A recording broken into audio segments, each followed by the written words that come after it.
Our dearest Father in heaven, we are so very thankful for how you have gathered us today. This is a beautiful day, and beautiful people are gathered in your beautiful house to worship you in spirit and in truth. Thank you so much for the wonderful time of praise and worship. Indeed, you inhabit the praises of your people. There is nothing in the world like this. And even the psalmist says, I would rather be a doorkeeper in your house than dwell elsewhere. There is so much joy in your presence. For in your presence there is fullness of joy. And at your right hand there are pleasures forevermore.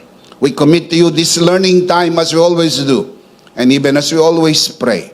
Everything that will be said and done only for your glory and for the blessing of everyone. This we pray, Father. Only in the name of your Son, our Lord and Savior Jesus Christ, by the power of the Holy Spirit. And everybody would just simply say, Amen. Palakpakan po natin ang Panginoon. In Christ realities. Ang praise na in Christ is one of the major themes in the New Testament. In fact, sa 21 epistles na mayroon ng New Testament, yun pong praise na in Christ ay inulit ng 70 times.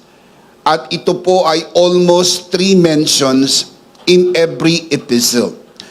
Ang epistles ay sinulat ni Apostle Paul ay 14 epistles. So kung meron 21 epistles sa buong New Testament, ang 14 po dito ay sulat ni Apostle Paul.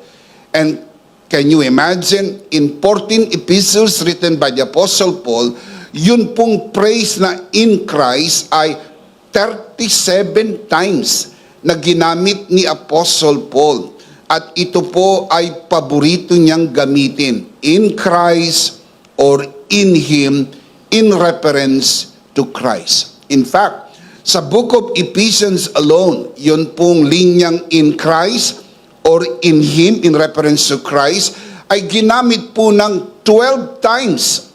Sa makatwid, yun pong 37 times na ginamit sa buong epistles ni Paul. Ang 12 times doon ay naroon sa book of Ephesians. It means that 1/3 of that ay nasa book of Ephesians. Kaya nga po isa sa mga malaking tema ng book of Ephesians ay in Christ.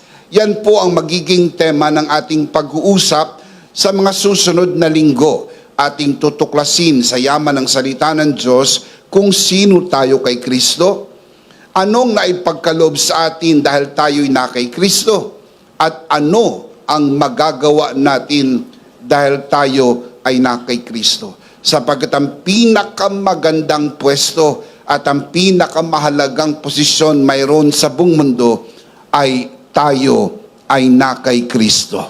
Palakpakan natin ang Panginoon. Praise God. In line with this, in Christ's realities, today we are going to talk about God's love. So today, we are going to discuss about in Christ, we are perfectly loved by God. Dahil tayo ay na kay Kristo, mahal na mahal na mahal tayo ng Diyos. Amen? Do you want to learn this? I'm sure we all want to learn God's perfect love for us all. Not just love, but perfectly loved by God. God is perfect, and His love is perfect, and He loved us perfectly. Of course, as we always do, sanay na po kayo, at the end of this message, we will do the life application. So the question is, do you know how much God loves you? Again, do you know how much God loves you? The truth is, you don't. There is no way this limited peanut brain can fully understand how much God loves us. Hindi po natin kayang ilulan sa limitado nating kaisipan at maunawaan kung gaano talaga tayo kamahal ng Diyos. Ang limitado po nating kaunawaan tungkol po dito ay naayon lamang sa limitasyon ng ating kaisipan sa pag-unawa ng kanyang salita. Kaya kung wala po ang salita ng Diyos, wala po tayong kaalaman tungkol sa pag-ibig ng Diyos sa atin. Our understanding of God's love comes solely from the Bible.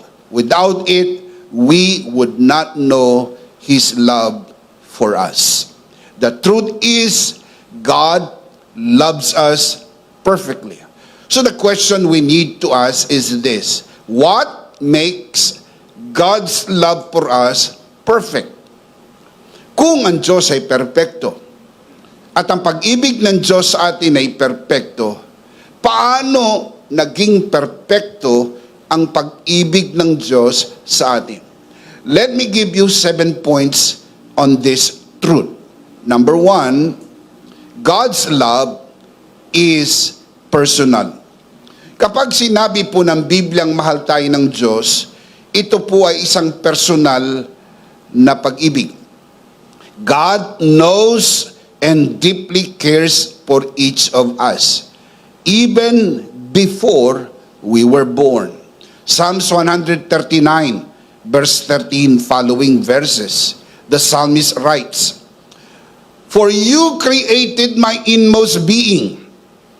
You knit me together in my mother's womb. I praise you because I am fearfully and wonderfully made, and your works are wonderful.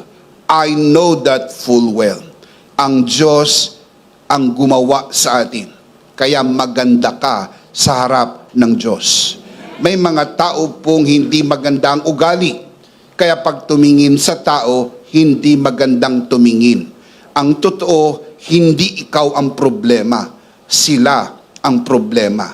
Dahil kung pangit kang tumingin, pangit ang nakikita mo, dahil pangit ang tumitingin. Pero kapag maganda kang tumingin, walang pangit na ginawa ang Diyos. Lahat ng ginawa ng Diyos ay maganda. How do we know that for sure? Look at the verse. I am fearfully and wonderfully made. Sinabi ng Diyos, you are wonderful. You are beautiful. Believe God, you are beautiful. Sabihin mo sa iyong katabi, you are beautiful. Praise God. Amen. Walang pangit na ginawa ang Diyos. Walang pangit. Lahat ay maganda. Sapagkat ang gumawa sa iyo ay ang Diyos. Can you say amen? Look at verse 15. My frame was not hidden from you when I was made in the secret place, when I was woven together in the depths of the earth. Your eyes saw my unformed body. All the days ordained for me were written in your book before one of them came to be. Very personal, isn't it? Ganyan ang pag-ibig ng Diyos sa atin. Napaka-personal.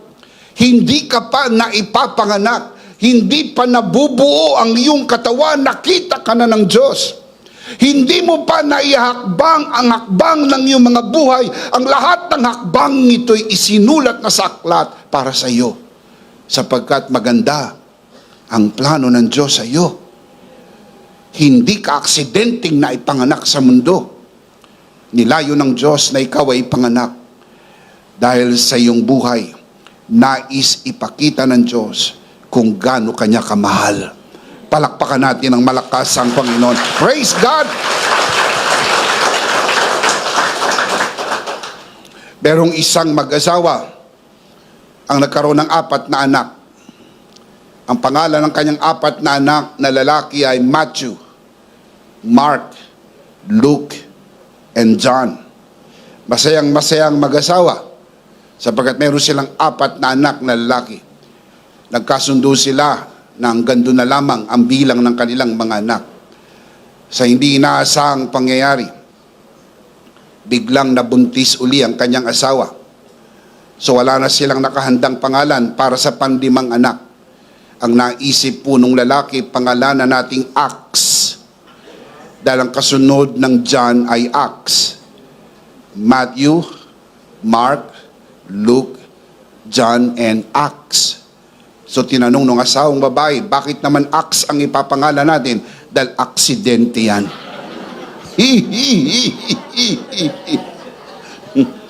Kawawang bata, buong buhay niyang iisipin na siya'y aksidente. Maaring sa tansya ng mag-asawa, aksidente, pero hindi sa Diyos. Walang aksidente na naipapanganak sa mundo na ito. Lahat ay mayroong magandang layunin. Ang Diyos! Malakas sa palakpak para sa Panginoon. Praise God! Bishop, how do we know that for sure? Very sure. Jeremiah 1:5. Before I formed you in the womb, I knew you. Before you were born, I set you apart. I appointed you as a prophet to the nations. May magandang plano ang Diyos sa iyo. Hindi ka pa ipinapanganak, nakaplano na ang magandang plano ng Diyos sa iyo. Kaya hindi ka aksidente. Ikaw ay pinanganak sapagkat nilayo ng Diyos na ikaw ay panganak. Can you say amen? God's love is so personal. More personal than mother's love. Alam nyo, mahirap nang tutulan ang pag-ibig ng nanay sa kanyang mga anak. Sigurado ako dito.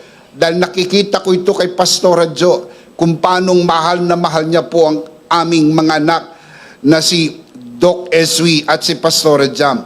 Mahal ko po ang mga anak ko, pero parang pag tinignan ko si Pastora Jo, parang mas mahal niya kaysa mas mahal ko. Dahil yung para sa kanya na, ibinibigay pa sa mga anak namin. Hanggang ngayon, kahit malalaki na sila. Kaya iniisip ko, parang sobrang pagmamahal naman ito. Parang mas mahal pa niya yung mga anak niya kaysa sa akin.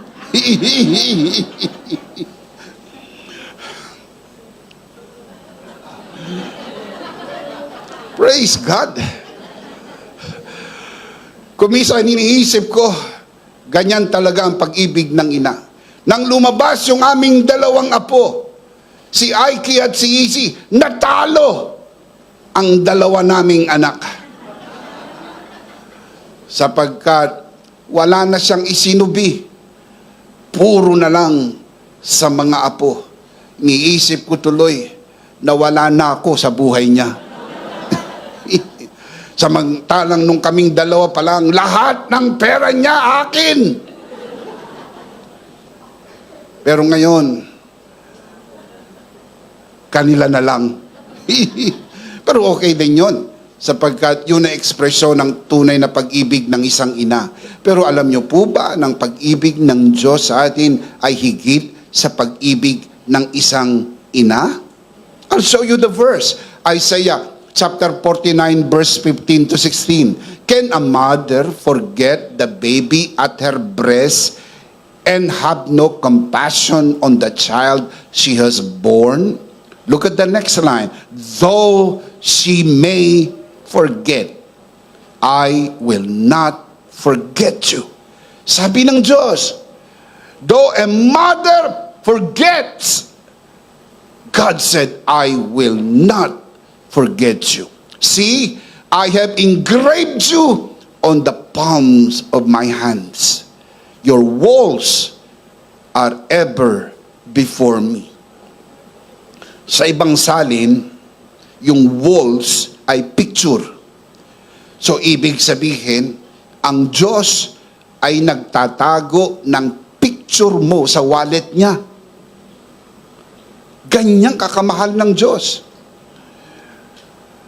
Mayroon kang picture sa wallet ng Diyos. Grabing pag-ibig to. Mahal na mahal tayo ng Diyos. Can you say amen? Amen. Even the New Testament affirms the fact. This is what John 10 says, God's shepherd-like love. Mahal na mahal ng pastol ang kanyang tupa. In fact, mababasa niyo sa Bible, tinatawag ng pastol ang kanyang mga tupa sa pangalan. So may pangalan ang tupa. Imagine kung meron kang 100 tupa, paano ka makaisip ng 100 pangalan? Madali lang yan. John 1, John 2, John 3, John 4, John 5, John 6. Peter 1, Peter 2, Peter 3, Peter 4. Peter Pan. Pero kung gaano man ka-creative ang shepherd, gusto niyang i-express ang kanyang creativity sa mga tupa na inaalagaan ng mantak mong pangalanan pa. May mga taong kilala ako, pati sa sakyan nila may pangalan. Bahay nila may pangalan. May kilala pa nga ako pati tsinelas niya may pangalan. Bakit? Kasi gusto niyang pangalanan lahat. Sa dami ng pangalan, na binigay na pangalan, nakakalimutan ang pangalan ng asawa niya. Merong isang lalaki na nakahiga sa sopa. Nilapitan siya ng kanyang asawa at hinampas ng malaking sandok. Nagulat ang lalaki. Sabi niya, bakit mo ako hinampas? Sabi niya, ano itong nakita kong pangalan sa iyong bulsa? Nakalagay, Leonora. Sabi niya, huwag kang mag-alala. Yan lang yung kabayo na tinayaan ko last week. Ganun ba? Sorry Nung sumunod na araw, habang nakahiga yung kanyang asawang lalaki, pinalo niya ng pala. Sabi niya, para saan to? Sabi niya, yung kabayo mo tumawag.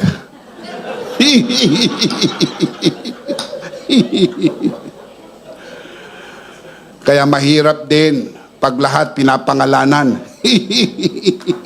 Mga kapatid, pero ganoon kamahal ng Diyos ang bawat sasadin ng kanyang palad.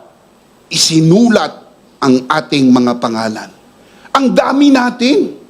Mantak mo nagkasya tayo sa palad ng Diyos. Ito po'y pagsasalarawan na walang hanggan ng pag-ibig ng Diyos. Praise God! Amen! Number 1, God's love is personal. Number 2, God's love is eternal. Jeremiah chapter 31 verse 3. The Lord appeared to us in the past saying, I have loved you with an everlasting love. I have drawn you with my loving kindness. God's love is eternal. Psalms 136 verse 1. Give thanks to the Lord, for He is good. His love endures for how long? Forever. Everybody say, God's love endures forever. God's love endures forever. One more time, louder. God's love endures forever. God's love endures. For how long? Forever. Forever means forever. Number 3, God's love is sacrificial. 1 John chapter 4 verse 10.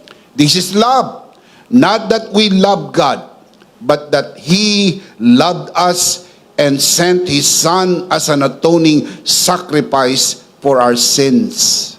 God initiated His love for us, not in response to our love, but our love to Him is the love He poured out into us, because the Bible says we love because He first loved us.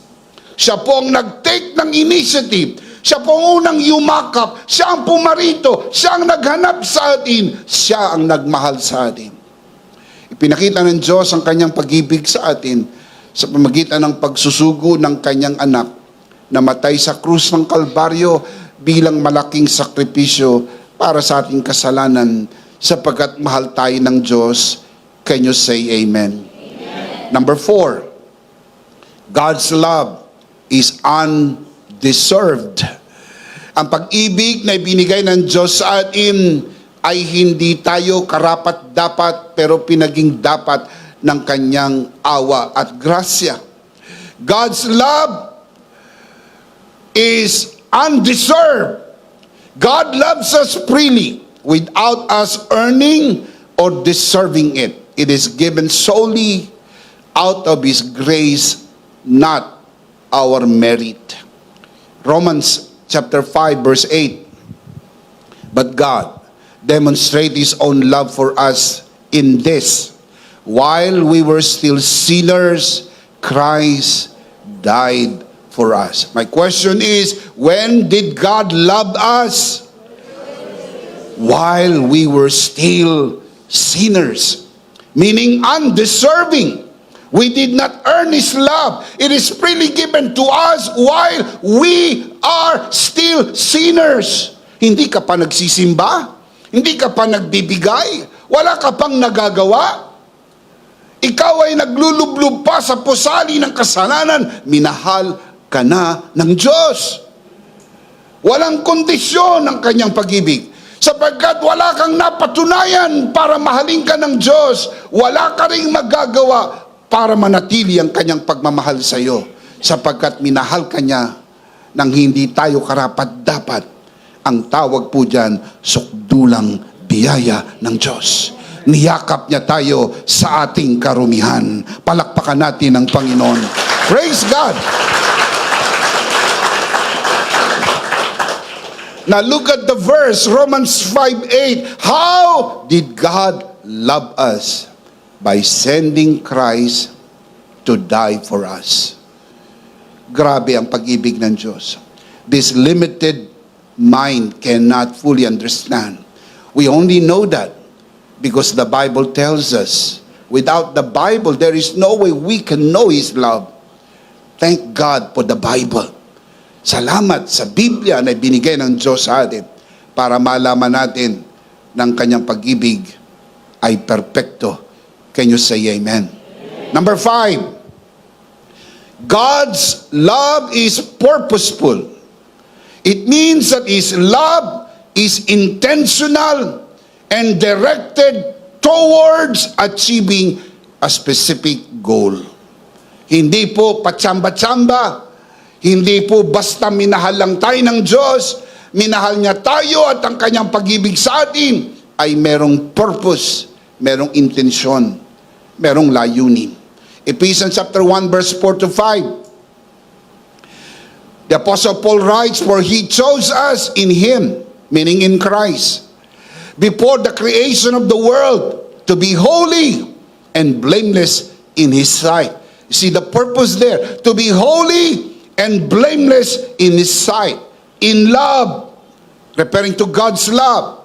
Look at the purpose. In love, He predestined us to be adopted as His sons through Jesus Christ in accordance with the pleasure and will. Sa kanyang pag-ibig, tayo po ay pinili at tayo po ay iniayon sa pagpili maging katulad ng kanyang anak. Sa makatwid, ang layunin ng Diyos ay hindi lang mahalin tayo. Ang layunin ng kanyang pagmamahal sa atin ay makonform tayo sa image ng kanyang anak. So we can be like His Son. And this is the good news. The moment you got born again, your spirit is already like Jesus. 1 John 4:17, we are like Jesus in this present age. Right here, right now. Your born-again spirit is already like Christ. And the Bible says, in our soul, we are being transformed to be like Christ. 2 Corinthians chapter 3 verse 18, we are being transformed to be like Jesus. And soon and very soon, in our body, we will be like Jesus. Philippians chapter 3 verse 20 to 21. We will be like Jesus in our body. We will be given a glorified body. We will be given a body like what the body of Jesus in the resurrection. When we see Jesus face to face in the second coming. Yung mga nangamatay ng nauna, sila'y muling bubuhayin at mapapasa Panginoon sa isang bagong katawan at tayong buhay aabutan sa kanyang muling pagbabalik sa isang kisap mata. Sa huling tunog ng trompeta, tayo magbabagong anyo. Ang katawang may kamatayan ay papalitan ng wala ng kamatayan. Ang katawang may kabulukan, papalitan ng katawang wala ng kabulukan. At tayo'y mapapasa Panginoon magpakailan-kailan paman. Mapalad na pag-asa na mayroon tayo sa ating Panginoon. Shout amen!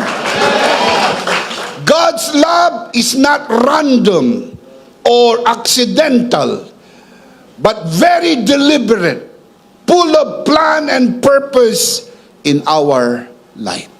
May planong Diyos at magandang kanyang plano. May layunin ng Diyos at magandang kanyang layunin sa atin. Can you say amen? Before the world began, God chose us to be His children and to live holy lives in His presence. His love led Him to predestine us for adoption into His family through Jesus Christ, according to His sovereign will and pleasure. Can you say amen? God's purposeful love ensures that our lives have meaning and significance in His eternal plan. Dahil minahal ka ng Diyos ng pag-ibig na ganap, sinisigurado ng pag-ibig na ito ng buhay mo ay may kabuluhan at mayroong kahulugan. Sa makatwid, habang nandito ka sa mundo na ito, mayroong layunin ng iyong buhay. Huwag kang mangamba. Hindi ka mamamatay hanggang hindi mo matapos ang magandang layunin ng Diyos sa iyong buhay. Do you understand that? Kaya hindi ka dapat matakot dahil hanggang gusto ng Diyos, buhay ka. Buhay ka.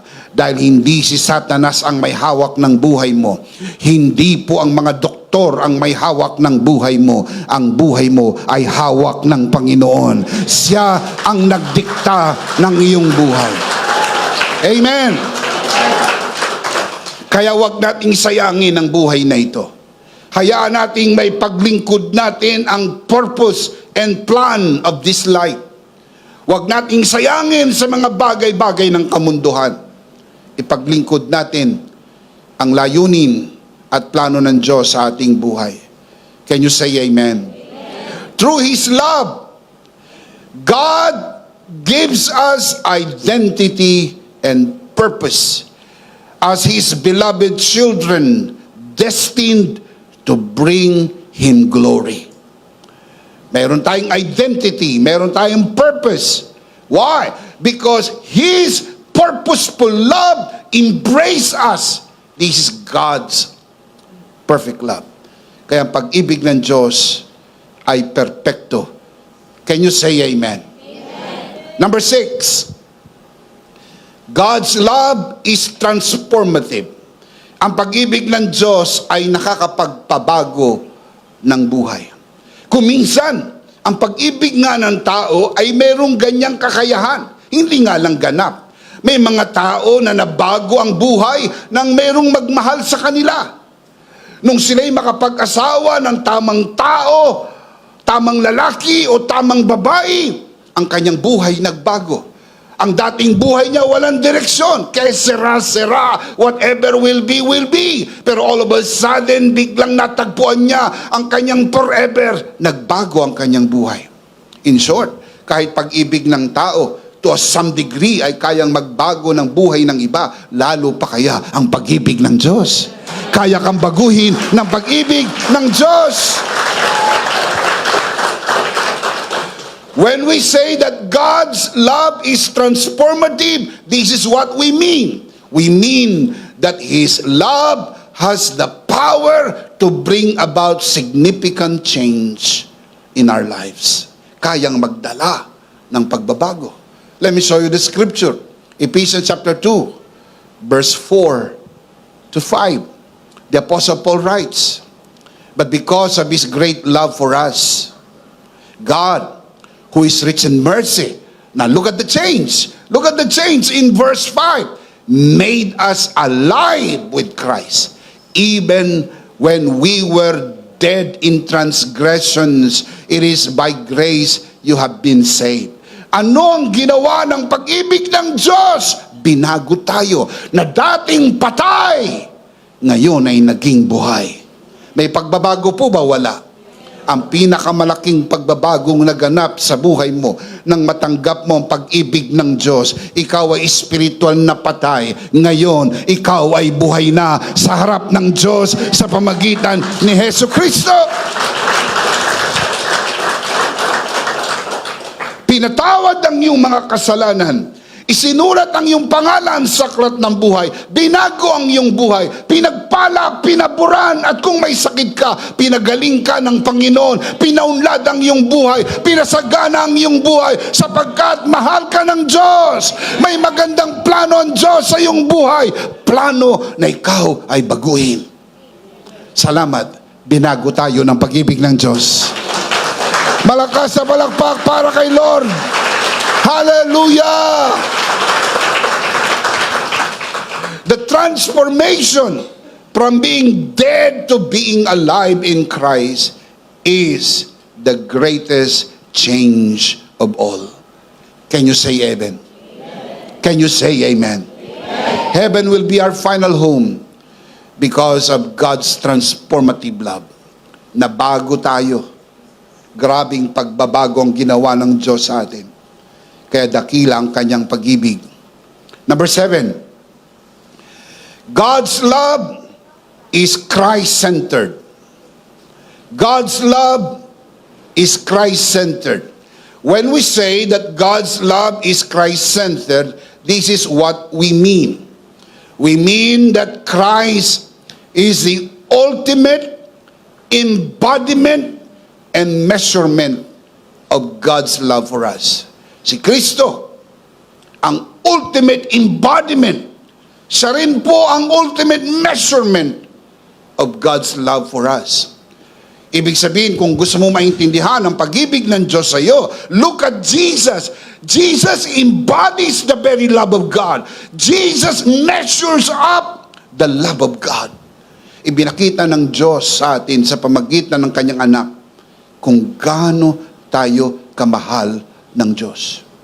Gusto mong maintindihan kung gaano ka kamahal ng Diyos? Look at Jesus. Because Jesus is the embodiment and the measurement of God's love. Now look at the scripture. John 17:23. The book of John records, the book of John chapter 17 records the longest prayer of Jesus. And this is part of Jesus' prayer. John 17:23. Jesus was praying to his Father. Look at verse 23. I in them. He was talking to his Father. I in them, and you in me. May they be brought to complete unity, to let the world know that you sent me and you have loved them. Referring to believers. Even as you have loved me. Referring to himself, Christ Jesus. Mga kapatid, very interesting po yung conjunction na as. Sa Greek po, ang conjunction na yan ay katos. As meaning the same manner, the same measure. So pag pinagsama mo, ang ibig sabihin, God loves you in the same manner and the same measure He loves His Son. Perfect love, isn't it?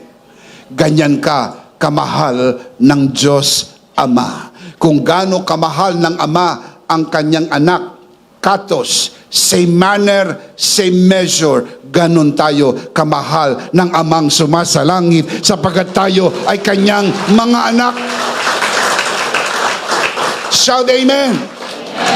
This underscores the significance of Christ as the ultimate expression of God's love and the means by which we experience its purity and divinity.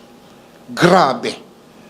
Hindi kaya ng ating limitadong kaisipan maunawaan ang ganap na pag-ibig na ito. Ang limitadong kaunawaan na mayroon tayo ay yun lamang limitadong kaunawaan natin sa salita ng Diyos. Pero ang limitasyong ito, tumatayo tayong humahanga, kahanga-hanga ang pag-ibig ng Diyos sa atin. Amazing! Amazing! Amazing! Shout amen! Let's see them again. What makes God's love for us perfect? Let's read them out loud. Basahin natin ng malakas, sabay-sabay. Ready? Sit up straight. God's love is number 1. Number 2. Number 3. Number 4. Number 5. Number 6. Number 7. God's love is personal, eternal, sacrificial, undeserved, purposeful, transformative, and Christ-centered. Now that we know all this, ang malaman po ito'y tumatayo na tayong humahanga sa kanyang perpektong pag-ibig sa atin. How can we apply this in our life? Let me give you the life application. Now that we know this, ngayong alam na natin ang perpektong pag-ibig ng Diyos, how do we respond? How do we apply this into our lives? Number 1, rejoice in God's undeserved love. Alam mong mahal ka ng Diyos, walang dahilan para malungkot. Naunawaan niyo po ba? Walang dahilan para sumimangot. Hindi ibig sabihin walang problema, mayroon din. Hindi ibig sabihin wala tayong pangailangan na hindi napupunuan, mayroon din. Pero sapat ang biyaya ng Diyos. Sapat ang pag-ibig ng Diyos. Minahal tayo ng Diyos. There is so much joy and rejoicing in knowing that God loves us undeservingly. He loved us while we were still sinners. This thought, the thought of God's personal love to us, should bring laughter to our face and spring to our dance steps. Dapat umiindak ka sa saya. Dapat humahalak ka sa saya. Dapat masaya ka. Sapagat alam mo, may nagmamahal sa iyo. Mahal ka ng Diyos. Can you say amen? At doon sa mga nanonood sa broadcast na ito, baka iniisip niyong walang nagmamahal sa iyo. Baka broken-hearted ka. Baka nasaktan ka. Baka masakit na masakit ang nararamdaman mo ngayon at parang gusto mo nang bumitaw. Let me be the first one to encourage you. You are not watching this broadcast by accident. Here you are hearing the good news. God loves you and He has a wonderful plan for you. Hallelujah! Praise God! Huwag mong isiping magpakamatay. Huwag mong isiping saktan ang iyong sarili. Mahal ka ng Diyos. Magsaya ka dahil may nagmamahal sa iyo. In fact, this is what I believe. In Christ, we should be the happiest people in the world. Palakpakan si Lord. Woo! Amen! Shout amen! We should be the happiest people in the world. We may not be the richest people in the world, but we should be the happiest people in the world. Hindi yung totoo na ang pinakamasayang tao sa mundo ay ang pinakamayaman. In fact, on the contrary, maraming mayaman ang malungkot. Maraming mayaman ang nagpapakamatay. Maraming mayaman ang walang fulfillment sa buhay. Dahil ang tunay na kasiyahan ay wala sa kayamanan. Ang tunay na kasiyahan ay nasa pag-ibig ng Diyos. The love of God. Amen. The love of Jesus is sweet and marvelous. The love of Jesus is sweet and marvelous. Higher than the mountain, deeper than the ocean, wider than the universe. The love of Jesus is so sweet and marvelous. Walang tunay na kasapatan hanggang hindi mo natatagpuan ang tunay na pag-ibig ng Diyos na nakay Kristo. Sinabi na po yan ni Jesus doon sa babaeng kausap niya doon sa balon ni Jacob na nagkaroon ng 5 asawa. Ang sabi ni Jesus, babae, ang sino mang uminom ng tubig mula sa balong ito ay muling mauuhaw. Ang sino mang uminom sa tubig na ibibigay ko, referring to God's perfect love, hindi na muling mauuhaw. Alam niyo po ba kung bakit ang babaeng ito'y nagkaroon ng 5 asawa? Sapagat meron siyang hinahanap sa una, sa pangalawa, sa pangatlo, sa pang-4, sa panlima na hindi niya matagpuan. Kung hindi sila nagtagpo ni Jesus, baka kasampu pa ito. Sapagkat hindi siya titigil sa paghahanap ng kanyang hinahanap na hindi niya makikita sa tao. Ang tunay na pag-ibig ay sa Diyos mo lang makikita. Ang tunay na pag-ibig, dalisay, tapat, at sakdal, at ganap na pag-ibig. Kaya mga kapatid, lagi kong ipinapaalala doon sa mga ikinakasal ko. Napakarami ko na po ikinasal. Hindi ko na mabilang sa dami. Mantakin ninyo, nagsimula akong magkasal sa edad na 18 taong gulang. Ako po'y mahigit ng 50. Huwag nyo nang itanong yung mahigit. Akin na lang yan sapagkat hindi naman lumalagpas pa. Hindi naman yan lalagpas sa inyo dahil malalaman nyo yan sa Facebook pag lumagpas na. Pero lagi ko sinasabi sa mga kinakasal ko, kapag kayo po'y mag-aasawa dahil naghahanap kayo ng pag-ibig, mabibigo kayo. Mabibigo kayo pag kayo po'y mag-aasawa at naghahanap kayo ng pag-ibig dahil hindi nyo matatagpuan ang pag-ibig na yan sa inyong napangasawa. Mukha lang anghel yan nung nandiligaw. Pag napangasawa mo na yan, anghel pa rin. Pero anghel na ng kadiliman. Kaya nagugulat ka nung magsama na kayo. Ganyan palaka. You see? Dati ang tawag mo sa kanya, sweetheart. Ngayon, palaka na. Nagulat kang malaking pagkagulat. Ganyan palaka. Bakit? Sapagkat ang napangasawa mo hindi perpekto. Kaya ang sabi ko sa mga kinakasal ko, kung kayo po ay mag-asawa at maghahanap ng pag-ibig, huwag na kayo mag-asawa. Mabibigo lang kayo. Dahil ang pag-asawa ay hindi ho paghahanap ng pag-ibig. Makinig po sa mga gustong mag-asawa. Ang pag-asawa po'y pagsasalo ng pag-ibig. So hindi ka ho mag-aasawa para maghanap ng pag-ibig. Ang pag-aasawa po'y pagsasaluhan ninyo ang pag-ibig na mayroon kayo. Dapat bago ka mag-asawa, establish na sa iyo na mahal ka ng Diyos. At mula sa pag-ibig ng Diyos, ibigay nyo sa gitna. Hindi kayo magsasawa sa isa't isa dahil hindi nakakasawa ang pag-ibig ng Diyos na pinagsasaluhan ninyo. Ang pag-ibig ng Diyos na ganap. Dalhin mo ang pag-ibig sa pag-aasawa. Dalhin mo ang kasiyahan sa pag-aasawa. Hindi po matatapos ang inyong kasiyahan. Kahit matanda na kayo, masaya pa rin kayo. Kahit matanda na kayo at nagkukwentuhan kayo, ganun pa rin nung mga bata kayo. Kahit wala na kayong ngipin. Nag-iismak pa rin kayo. Bakit? Sapagkat kahit maputi na ang buhok mo. Bakit? Dahil hindi yan human love.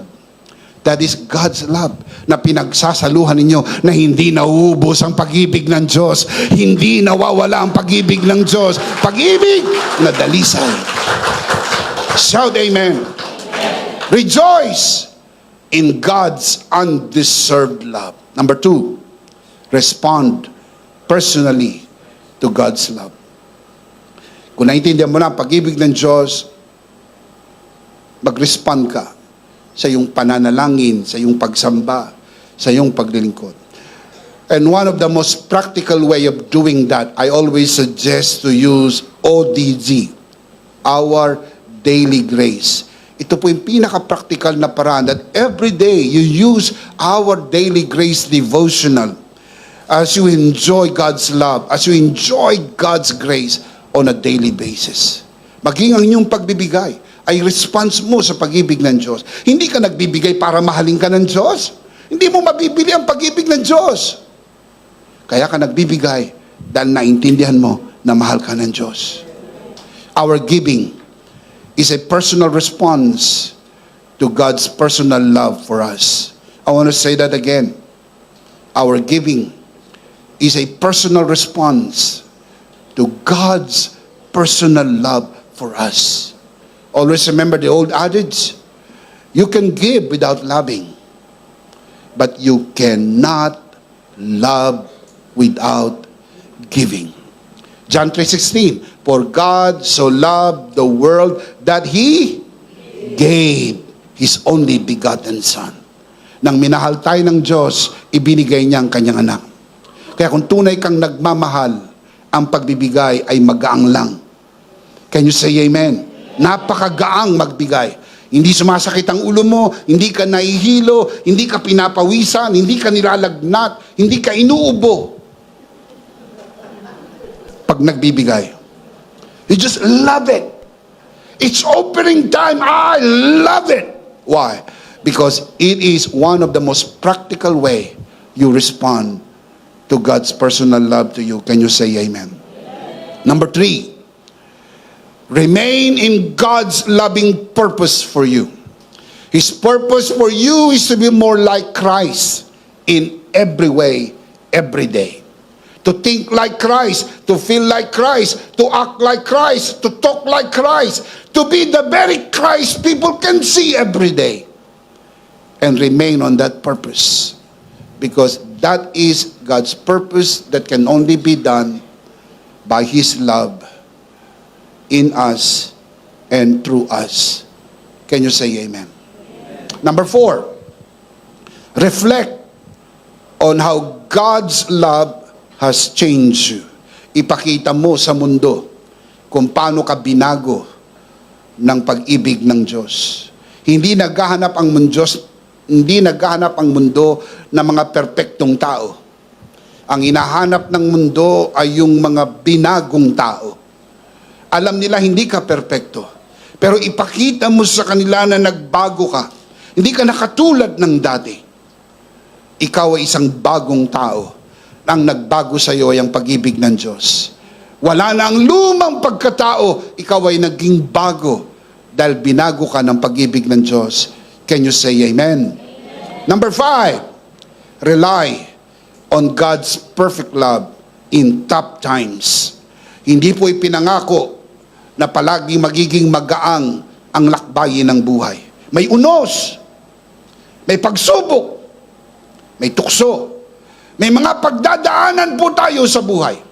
Pero ipinangako ng Panginoon, hindi kita iiwanan, hindi kita pababayaan.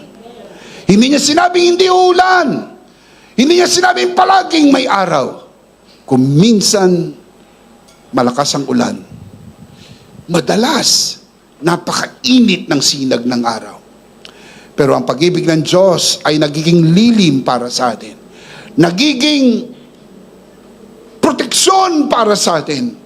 Kaya kailangan nating manatili sa ganap na pag-ibig ng Diyos. Sapagkat sabi sa Biblia, 1 John 4:18, God's perfect love drives out fear. Tinataboy ang takot. Kaya huwag kang matakot.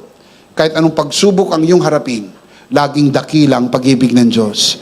Hindi madadaig ang pag-ibig ng Diyos ng anumang pagsubok ng buhay. Nothing to fear, even in tough times. Can you say amen? Number 6, remember, Christ is why God loves you. Tandaan, kaya kami minahal ng Diyos ay dahil kay Kristo. Huwag maging mayabang, huwag magmamataas, Hindi ka minahal ng Diyos dahil mayaman ka. Mas mayaman ang Diyos sa'yo.